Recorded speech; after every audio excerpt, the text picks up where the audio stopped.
মাথা আঁচড়ানোর পর যে চুল উঠে তা কি করব? গোসলের পরে ভেজা চুল গামছা দিয়ে বেঁধে নামাজ আদায় করলে কি নামাজ হবে? আমি একজনের কাছে শুনেছি এরকম করলে নামাজ হবে না, বিষয়ে কিছু বলেন। মহিলাদের নামাজরত অবস্থায় যদি আজান হয় তাহলে কি নামাজ পড়া চালু রাখা যাবে? গোসলখানা ও টয়লেট একসাথে থাকলে ওযু করলে হবে কিনা? বাথরুমে কাপড় কাচার সময় বিসমিল্লাহ বলা যাবে কিনা? চেইনওয়ালা ঘড়ি পরে নামাজ পড়া কি নাজায়েজ? জানালে উপকৃত হব। ট্যাপে ওযু করলে নিচে বালতি থাকে, ফলে ওযুর পানি বালতিতে পড়ে, সে পানি কি টয়লেটের কমোডে ঢালা যাবে? আমার মেয়ের পেটে থাকা অবস্থায় মুখে একটি দাঁত উঠেছে, এটি কোনো ভালো লক্ষণ নাকি খারাপ লক্ষণ? স্বামীর হুকুম ছাড়া বাবার বাড়ি যাওয়া যাবে কিনা? মহর পরিশোধের আগে স্ত্রী যদি মারা যায় তখন স্বামী কিভাবে মহর পরিশোধ করবে? আমি আমার মৃত পিতার নামে যাই সদকা করি তার সওয়াব কি আমিও পাবো? চলুন তাহলে আমরা প্রশ্নোত্তর আলোকিত ভুবনে প্রবেশ করি। আপনি ফরাদ হোসেন আপনি লিখেছেন, বাথরুমে কাপড় কাচার সময় বিসমিল্লাহ বলা যাবে কিনা? বাথরুমে কাপড় কাচার সময় বিসমিল্লাহ বলবেন, বিশেষ করে যখন কমোডের সাথে আপনার ওই জায়গার পার্টিশন থাকবে। যদি পার্টিশন না থাকে তাহলে ওযুর সময় যেরকম মুখে বিসমিল্লাহ বলা নিষেধ, অনুচিত, মাকরুহ, ঠিক একইভাবে এখানে মুখে বিসমিল্লাহ বলবেন না, মনে বিসমিল্লাহ বলে কাপড় কাচবেন। জারিফা জান্নাত আপনি লিখেছেন,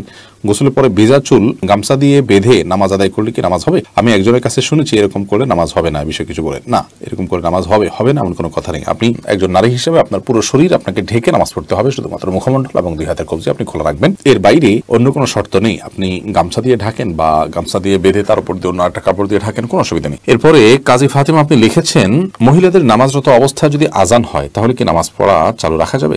কোনো অসুবিধা নেই। আজান হওয়া হলে নামাজ বন্ধ করে ফেলতে হবে, কোনো কথা নেই। আপনি নামাজ পড়ছেন, ইতিমধ্যে আজান শুরু হয়ে গেছে, আজান মুয়াজ্জিন সাহেব দিতে থাকুক, এদিকে আপনার নামাজ আপনি কন্টিনিউ করতে থাকেন, কোনো সমস্যা নেই। এরপর জেসমিন আক্তার আপনি লিখেছেন, গোসলখানা ও টয়লেট একসাথে থাকলে ওযু করলে হবে কিনা? বাসা যদি গোসলখানা এবং টয়লেট একসাথে থাকে সেক্ষেত্রে ভেতরে ওযু করলে ওযু হয়ে যাবে, কিন্তু উত্তম হলো কমোড এবং টিপের মাঝে কোনো পার্টিশন না থাকলে, আড়াল না থাকলে সেক্ষেত্রে বাইরে ওযু করবেন, এটা হলো উত্তম। কিন্তু যদি ভিতরে ওযু করেন তাতে ওযু হয়ে যাবে, কোনো অসুবিধা নেই ইনশাআল্লাহ। সৈয়দ আবু হায়দার আপনি লিখেছেন, চেইনওয়ালা ঘড়ি পরে নামাজ পড়া কি নাজায়েজ? জানালে উপকৃত হব।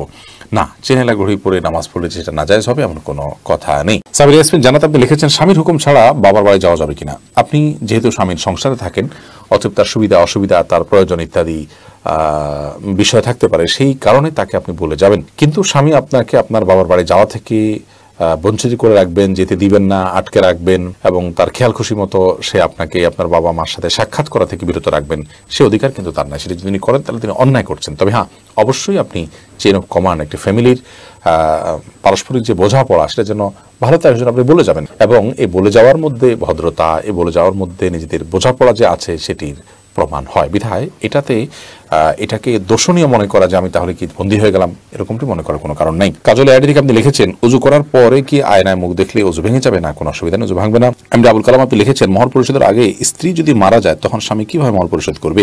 তার পক্ষ থেকে দান সদকা করে দিবেন, কিন্তু উচিত হলো জীবদ্দশাতেই মহর পরিশোধ করা। এরপর আমির হামজা আপনি ইউটিউব চ্যানেলে আমাদের প্রশ্ন করেছেন, আমার মেয়ের পেটে থাকা অবস্থায় মুখে একটি দাঁত উঠেছে, এটি কোনো ভালো লক্ষণ নাকি খারাপ লক্ষণ?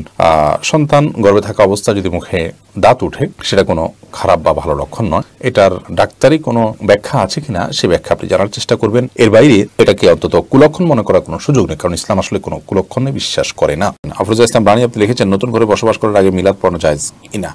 নতুন ঘরে বসবাস করার আগে কোনো মিলাদ পড়াবেন না, এরকম কোনো নির্দেশ আমাদেরকে দেয়নি। আপনি নতুন ঘরে ওঠার সময় বিসমিল্লাহ বলে আল্লাহর নাম নিয়ে উঠে যাবেন।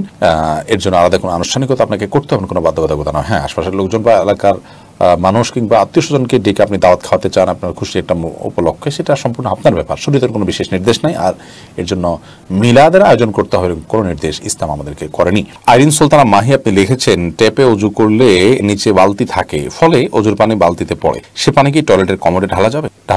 কোনো অসুবিধা নেই, বরং ঢালাটাই উত্তম। বিশেষ করে কমোড পরিষ্কারের জন্য, টয়লেট পরিষ্কারের জন্য, বা কোনো গাছ ইত্যাদি থাকলে সেগুলোর গোড়ায় পানি দেওয়ার জন্য, যে কোনো কাজে আমরা এই পানিটা ব্যবহার করাই উচিত। কারণ ওযুর যে পানিটা, এই ব্যবহৃত পানিটা, এটা অন্য কাজে লাগানোটা কোরআন হাদিসের দৃষ্টিকোণ থেকে কোনো নিষিদ্ধ কিছু নয়, এটা নাপাক নয়। এটা আমরা হয়তো এটার মাধ্যমে পবিত্রতা অর্জন করতে পারবো না, কিন্তু অন্য যে কোনো কাজে আমরা ব্যবহার করতে পারবো। ধরুন কমোড পরিষ্কার করা কিংবা বাথরুমের ভেতরের অংশ পরিষ্কার করার জন্য পানি ঢালতে পারি, কোনো অসুবিধা নেই, কারণ এই পানিটা নাপাক নয়। এরপর নুসরাত মাহি আপনি লিখেছেন, আমি আমার মৃত পিতার নামে যাই সদকা করি তার সওয়াব কি আমিও পাবো? আপনার মৃত পিতার নামে যে সাদকা আপনি করবেন, আশা করা যায় আল্লাহ রাব্বুল আলামিন আপনাকেও এক্সট্রা হিসাবে তার সাদকার সওয়াব দিবেন। কারণ আপনি যেহেতু পরিশ্রম করেছেন, আপনি যেহেতু কষ্ট করেছেন, আল্লাহ রাব্বুল আলামিন সেজন্য আপনাকে বঞ্চিত করবেন না। কারণ আল্লাহ রাব্বুল আলামিন কাউকে তার পরিশ্রমকে পণ্ড বা ব্যর্থ হতে দেন না। যতক্ষণ পর্যন্ত সেটি আল্লাহ সন্তুষ্টের জন্য হবে এবং সঠিক নিয়মে হবে। আফিফ হাসান শুভ, আপনি লিখেছেন টাকাতে ছবি থাকে, বুক পকেটে রেখে নামাজ পড়া যাবে কিনা? যাবে, কোনো অসুবিধা নেই, কারণ সেটা প্রদর্শিত হচ্ছে না, ভেতরে আছি। নয়নে আইডি থেকে আপনি লিখেছেন একসাথে অনেক মসজিদে আজান হলে কয়টি আজানের জবাব দিতে হবে? আপনি প্রথম যে আজানটি শুনছেন আপনার কানে এসছে সেই আজানটির জবাব আপনি দিবেন, এর পরেগুলো দেওয়া আপনার জন্য নির্দেশিত নয়। আনাস চৌধুরী আপনি লিখেছেন চোখ বন্ধ রেখে সালাত আদায় করা যাবে কি? এই বিষয়ে আমাদের একটা ভিডিও আছে, মেহরবানি করে সেটা দেখে নেবেন। চোখ বন্ধ রেখে সালাত আদায় করা যাবে অতিরিক্ত মনোযোগ সৃষ্টি করবার জন্য, কিন্তু এটাকে নিয়ম বানিয়ে নেওয়া সুন্নাহ নয়। নবী করিম সাল্লাল্লাহু আলাইহি ওয়াসাল্লাম স্বাভাবিকভাবে সালাত আদায় করতেন চোখ খোলা রেখে। একটি জয়ীফ হাদিস দ্বারা জানা যায় ইহুদিরা চোখ বন্ধ করে সালাত আদায় করে, তো সাধারণ অবস্থাতে চোখ খুলে সালাত আদায় করা উচিত, কিন্তু কখনো কখনো বা আপনার মনোযোগ সৃষ্টি করার উদ্দেশ্যে চোখ বন্ধ করে সালাত আদায় করলে সেটিতে অসুবিধা নেই। ফাতেমা পলি আপনি লিখেছেন আমার বাচ্চা ছোট, তাই আমি শুধু ফরজ নামাজ পড়ি, এতে কি নামাজ কবুল হবে? অন্য কারো সহায়তা নিয়ে আপনি সুন্নাত নামাজ পড়া উচিত। মাঝে মধ্যে যদি এরকম হয় যে অন্য কেউ না থাকে এবং আপনি অনন্য উপায় হন, ফরজ সালাত ছাড়া কোনো কিছু পড়ার সুযোগ নাই, বাচ্চা অনেক বেশি দুষ্টমি করে বা কান্নাকাটি করে বা অসহনীয় পর্যায়ে চলে যায়, তাহলে সেক্ষেত্রে করতে পারেন, কিন্তু নিয়মিত এটি করার কোনো সুযোগ নেই। যেহেতু বাচ্চা যখন ঘুমে থাকে তখন আপনি করতে পারেন, বাচ্চাকে ঘুম পাড়িয়ে নিতে পারেন সালাতের সময়, অন্যের সহায়তা নিতে পারেন, অথবা হালকা পাতলা কান্নাকাটি থাকলে সেটাকে সহ্য করতে পারেন। অনেকে বাচ্চার প্রতি এত বেশি মায়া করেন যে বেশি মায়া করতে গিয়ে ইবাদত বন্দেগীর ক্ষেত্রে অনেক ছাড় তিনি দিয়ে নেন, যেটা উচিত নয়। হাফিজ মোহাম্মদ আরিফ বিল্লাহ আপনি লিখেছেন ঘড়ি কিংবা চশমা পরলে নামাজ পড়া যাবে কি না? ঘড়ি বা চশমা পরা অবস্থা নামাজ পড়া যাবে, কোনো অসুবিধা নেই। শাহিদুল ইসলাম লিখেছেন টয়লেটে কোরআন আয়াত মনে আসলে কি করণীয়? টয়লেটে কোরআন আয়াত যদি মনে আসে তাহলে সেক্ষেত্রে কোনো অসুবিধা নেই, বিশেষ কোনো করণীয় নেই, মনে আসবে ওটা ভাববেন, ভাবনাতে কোনো অসুবিধা নেই টয়লেটে। তানজিনা বেগম আপনি লিখেছেন সংসারের শান্তির জন্য কি করতে পারি? সংসারের শান্তির জন্য প্রথমত আল্লাহর বাধ্যতার মধ্য দিয়ে জীবনকে কাটানো উচিত, হারাম কাজ থেকে নিজেকে বাঁচিয়ে রাখা উচিত, এটা শান্তি আসার জন্য প্রধানতম কাজ। দ্বিতীয়ত হলো, কারণ হারামে আরাম আসে না, এই জন্য হারাম থেকে বেঁচে থাকতে হবে। দ্বিতীয়ত হলো সংসার শান্তি আনার জন্য সবর করতে হবে, ধৈর্য ধারণ করার মানসিকতা আনতে হবে, ছাড় দেওয়ার মতো মানসিকতা আনতে হবে। দুনিয়ায় সব নয়, সেটি মাথায় রাখতে হবে। অতএব দুনিয়াতে বিভিন্ন সমস্যা, বিভিন্ন বিপদ, বিভিন্ন মুসিবত, এগুলোকে মেনে নেওয়ার মতো মানসিকতা এবং প্রবণতা আমাদের মধ্যে থাকা চাই। হোসাইন আপনি লিখেছেন চ্যাটিং এর সময় মিথ্যা কথা বললে কি গুনাহ হবে? যদি মন থেকে না বলি। মিথ্যা সর্বাবস্থায় গুনাহ, মন থেকে না বললেও সেটা গুনাহ হবে। এরপরে নাইম নূর লিখেছেন মসজিদের ভিতরে কথা বললে চলে রসুলের ইবাদত নষ্ট হয়ে যায়, কথাটা কি সঠিক? না, এরকম কথা কোন হাদিসে আছে বলে আমার জানা নেই। প্রয়োজনীয় কথা মসজিদের ভিতরে অবশ্যই বলা যাবে। নাজমা আক্তার লিখেছেন মাথা আঁচড়ানোর পর যে চুল উঠে তা কি করব?